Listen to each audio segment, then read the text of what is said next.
광해군입니다. 예.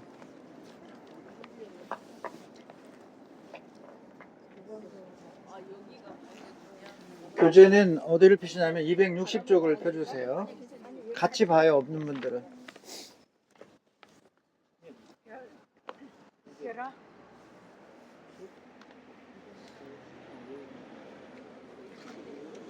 어찌 보면 제가 성안의 유백기를 하려고 하는 의도가 광해군에 있습니다. 물론 이제 면함 최익현 선생님도 자리하고 있지만 광해군을 통해서 오늘 이 시대를 돌아보고자 하는 의도입니다.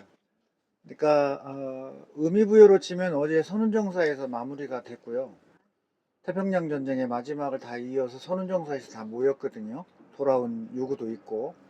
그런데 이제 제주 성안의 유백기를 하고자 하는 것은 광해군을 돌아보면서 이 시대에 우리는 정치나 사회 지도자들이 어떤 생각을 가져야 되고 또 외교사에서 특히 이 정부가 벌인 친미 친일 외교가 중국과 러시아의 관계에서 어떻게 소원해지면서 우리 국가 미래 장래에 전략적인 부분을 놓치고 있는지 그런 부분도 고민을 좀 해봐야 됩니다. 그래서 광해군 유배지를 우리가 왔는데 아시는 것처럼 광해군은 임진왜란 때 전주에 내려옵니다. 전주에 내려와서 분조를 이끌죠.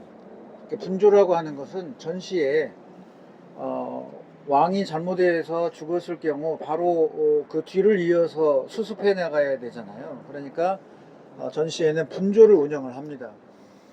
이 앞에 1627년 정묘호란 때도 소현세자가 전주에 내려왔었어요. 소현세자가. 그러니까 그 뒤로 임진왜란 때에 소현세자가 내려온 건 후대죠. 임진왜란 앞에니까 광해군은. 그래서 그 전주라고 하는 게 조선왕조에서 중요성은 이 분주를 운영할 때 전주로 내려오는 걸 보면 그 중요성을 우리가 알 수 있는데 이 광해군도 임진왜란 때 전주에 내려와서 분주를 운영하면서 무관을 직접 뽑는 시험을 주관하기도 합니다. 과거 시험을. 그래서 무관을 임명하기도 하고 본인이 직접 이 전란 중에 지휘도 해보고 왕과 또 다른 분조를 나누어서 직접 책임 있는 곳에 경험을 해본 사람이에요. 그래서 임금이 된 이제 광해군이 임금이 된 뒤에 그런 통치 또 전후 수습해야 되는 이런 큰 문제가 있었으니까 또한 이제 일본은 이제 전쟁에서 패전해서 돌아갔고 또 일본은 돌아가자마자 이제 1598년 돌아가서 1600년대 이제 그 유명한 전투가 있어요. 그 전투 갑자기 생각이 안 나는데 그 전투에서 도쿠가와 이에야스가 이제 1603년 이후부터 권력을 잡고 에도 정부를 만들어서 약 260년간 호황기를 만듭니다. 일본이 가장 번성할 때가 바로 그거예요. 제국주의로 가기 전에. 이렇게 변화가고 있다면 전쟁 후에 명나라는 어떻게 돼요? 망해가죠. 그래서 결국 1644년에 망했어요. 그리고 이 조선은 광해군이 이제 끌고 가게 되는데 이후에 1608년부터 1623년까지 인조반정 있을 때까지 임금으로 있으면서 국제정세에 누구보다도 민감했고 그래서 이 부흥하고 있는 후금을 견제를 하고 있었고 그리고 망해가는 명나라의 실세를 봤고 그러니까 이러면서 실리외교에 중립외교를 했다는 거 우리가 잘 알아요. 그리고 이 후금의 이 흥기는 1616년에 이제 후금이 태어나고 그러고 나서 1619년에 바로 이 후금이 명나라를 칩니다.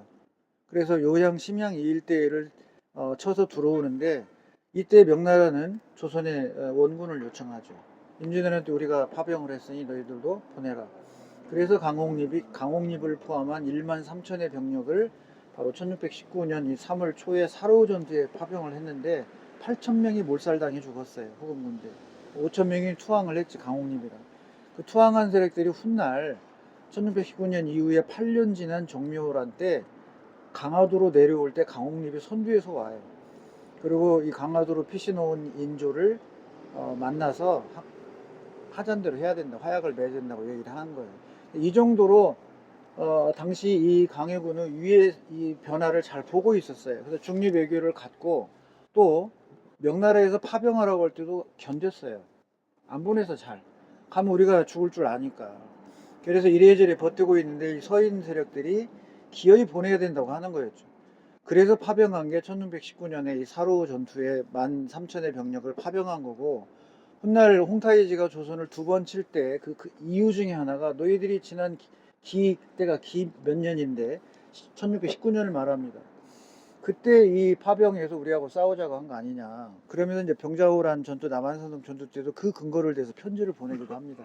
어쨌든 광해군은 그렇게 해서 실리 외교를 했지만 임목왕후라고 하는 패비, 그리고 이 영창대군 동생을 강화도로 유배해서 결국 정항이라는 사람이 증살해서 죽였다고 하는 이런 여러 가지 이유 때문에 신임을 잃게 되는 거죠. 그런 측면에서 신임을 잃게 되고 결국 인조 반정을 허락하고 말았지만, 이 광해군이 펼친 실리 외교는 아주 정확했어요. 강성에서 흥기하고 있는 후금을 절대 놓치지 않았고, 그래서 이 양쪽을 다 중요시하고, 하나는 은혜를 저버릴 수 없으니까 그것도 인정해주고, 하나는 강성하게 큰 후금을 견제하면서, 그래서 파병을 어쩔 수 없이 해야 했던 거죠. 그런데 인조 반정이 일어나면서 광해군이 물러나고 이들이 한 게 뭐예요? 숙명 반청이었죠. 무조건. 그래서 망하는 명나라를 붙들고 저 후금은 이제 청나라입니다. 오랑캐라고 치부하면서 아예 깔아뭉갰어요. 사람도 아니고 너는 금수만도 못한 놈들이다라고 하고. 이렇게 되면서 결국 정묘호란을, 광해군을 쫓아내고 23년 1년 후에 이괄의 난이 나잖아요. 이괄의 난이 있고 바로 또 정묘호란이 터지고 9년 뒤에 병자호란으로 가면서 이 서인 인조 정권이 얼마나 외교를 엉망으로 했는지를 알 수가 있는 거예요. 똑같아요. 지금 똑같은 상황이 지금 외교가, 현재 정부가 하고 있는 외교가 똑같다, 그런 이 상황 하나도 다르지 않아요. 그래서 친미 친일의 중심을 둔 외교를 우리는 그거를 너무 강조해서는 안 돼요. 전략적으로 중국과 러시아를 어떻게 무시합니까? 우리 땅하고 붙어 있는 데인데 다 이들은. 그래서 미래에 압록강을 거쳐서 가는 철로나 두만강을 거쳐서 가는 러시아 시베리아 횡단철도로 이어지는 이 대륙으로 가는 통로로 우리가 나가야 미래가 있는 건데, 거기를 차단하면 미래를 없애겠다는 거죠. 그렇지 않아도 남북이 분단돼서 반쪽알이 섬으로 전락됐는데 이 땅이 그들과 또 차단시키면 어떻게 하겠다는 거예요. 그래서 외교라는 게 엄청 중요합니다. 우리 학교에서 사회를 배울 때 그냥 까만 줄의 역사적 하나 사건 이게 아니라 그 예를 현실에 자꾸 적용해보고 그거하고 빗대어서 과거의 이런 상황을 빗대어 보면, 사드 문제도 그래요. 사드 문제도 우리가 나서서 막 그때 박근혜 정부가 나서서 그걸 받아들였는데, 그건 미국 니들이 중국하고 협상해라. 니들이 중국과의 관계를 견제한다고 한다면, 북한과 관계한다고 하면 니들이 중국을 설득해서 사드 문제도 니들이 해결하라 이렇게 나가야 되거든요. 근데 우리가 먼저 다 선택권을 선명하게 선을 딱 그어놓고 그러면 중국이 가만히 있겠냐고요. 당연히 그 사드 무기의 레이더가 자기들 영역에 관련돼 있다면 당연히 저항할 수밖에 없는 거 아니겠어요? 그 어느 나라도. 그러니까 그런 측면에서 병자호란을 불러올 때 어떤 사건이 있었냐면, 명나라의 수군 장수들이 경중명과 공유덕이라고 하는 수군 장수들이 명예 함선을 끌고 압록강 하구로 해서 후금으로 투항하는 일이 있었어요. 정묘호란 후에. 그 형제지명을 맺었잖아. 그러면 그들이 투항하든 말든 놔뒀어야 되는데 조선이 그거를 막았어요. 그러니까 홍타이지가 나중에 그거를 쳐들어올 때 명분으로 삼아서 너희들은 왜 명나라 수군이 우리에게 투항하는데 너희들이 개입을 하냐.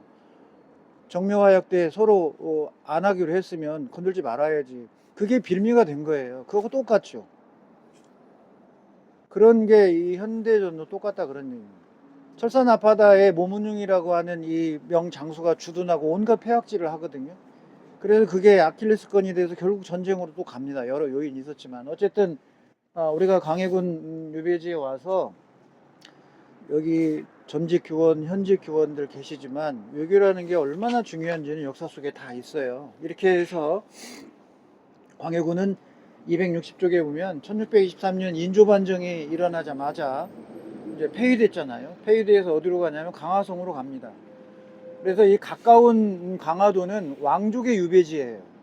왕족의 유배지를 가까이 두는 것은 그 왕족을 관찰하기 위해서 그래요. 이들이 내륙에 내통하는 세력이 있는 건지, 그리고 왕은 유배해 보내면 왕은 죽이지 않는 게 불문율이었단 말이에요. 그러니까 강화도로 유배를 했는데 자기 왕 부부는 동문 안쪽에 있었고 세자 부부는 서문 쪽에 있었는데 세자가 탈출을 시도하다가 탈로가 나고 잡히니까 거기 사약을 맞고 죽어요, 세자가. 그러니까 세자빈도 남편이 죽으니까 자결해버리고 얼마 안 있다가 광해군의 왕비도 죽습니다. 그러니까 광해군 혼자 이제 살아남았잖아요. 그러다가 이괄의 난이 났어요. 이괄의 난 때 바로 이괄의 난을 이끌었던 세력 일부가 후금으로 가가지고 부추겼어요. 광해군이 억울하게 쫓겨났으니까 그거를 포기해야 된다. 그래서 후금 세력을 끌어들인 부분이 있어요. 그러니까 이 내려오면 광해군을 어떻게든 확보를 해서 다시 하려고 할 거 아니에요.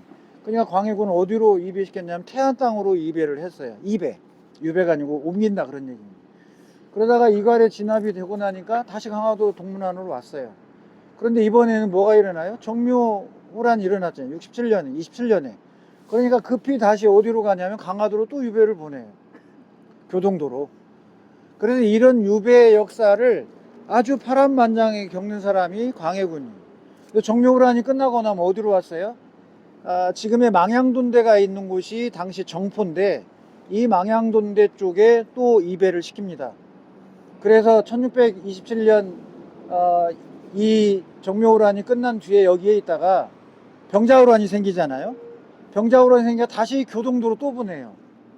그리고 병자호란이 끝나자 어디로 오냐? 바로 이 1636년 병자호란이 끝나고 1637년에 이제 끝났죠. 끝나고 나서 제주도로 유배를 보낸 거예요. 이 자리로. 그래서 여기에 도착해서 4년을 있다가 1641년에 파란만장한 삶을 남기고 떠납니다. 그리고 시도 남긴 게 있어요. 어쨌든 그것까지는 안 읽어드리겠지만, 그래서 이 광해군이 죽으면 내 엄마 옆에 묻어달라고 하는 원을 밝혔어요. 그 엄마의 무덤이 여기입니다. 제가 이때가 언제냐면 2017년 11월 10일 날 찾아갔네요. 광해군 어머니의 묘. 성묘라고 되어 있는데 여기를 찾아갔어요. 그래서 끝내 여기 있다가 1643년에 엄마 옆으로 갑니다. 엄마 옆에 친숙하네요. 어머니 묘 옆으로 가요. 그 광해군의 묘가 이렇게 생겼습니다. 광해군의 묘는 조선왕조 그 왕릉의 세계유산에 들어갔을까요? 안 들어갔을까요? 안 들어갔습니다. 빠졌어요. 단종은 들어갔어요. 복이 됐으니까. 연산군과 광해군 묘는 세계유산이 아닙니다. 사실은 이거 좀 안타까운 부분이에요. 그래서 전국의 역사 교사들에게 설문을 벌였을 때 가장 그 영향력 있는 왕, 인상적인 왕, 연구하고 싶은 왕, 그게 광해군이었어요, 일본. 그리고 이 시대에 이 현대사의 가장 국제정사에 지금 동북아시아에 패권을 놓고 벌이는 미국과 중국의 패권 전쟁에 남쪽엔 일본, 북쪽엔 러시아가 끼어 있고 우리는 하나가 아니라 그것도 두 개고, 이런 상황에서 가장 시기적으로 맞는 게 언제냐? 바로 이 병자호란 시기와 가장 지금 유사하다고 보고 있는 겁니다. 그래서 오늘 광해군을 통해서 우리가 어떻게 외교를 해야 되는지, 한 나라의 지도자가 어떻게 정책을 끌고 가야 되는지, 그리고 정당은 서인이 벌인 그런 폐악질, 그리고 나라를 말아먹은 숙명 반청 사상이 얼마나 큰 결과를 가져왔는지를 우리가 안다고 하면, 지금 현재도 똑같기 때문에 이 미중 패권과 러시아와 일본 사이에 우리가 어떤 외교를, 거기도 또 북한까지 아우르고 가야 한 우리 대한민국의 위치에서 늘 많은 판단을 해야 된다고 보는 거예요. 그 중에 대표적인 게 바로 이 명청교책이라고 하는 이 시기가 우리에게는 반면교사가 될 수 있겠다, 그런 생각을 하고 떠나가도록 하는데요. 사진 하나 찍고 가겠습니다. 여기는 현수막 없이 다 안쪽으로 오십시오.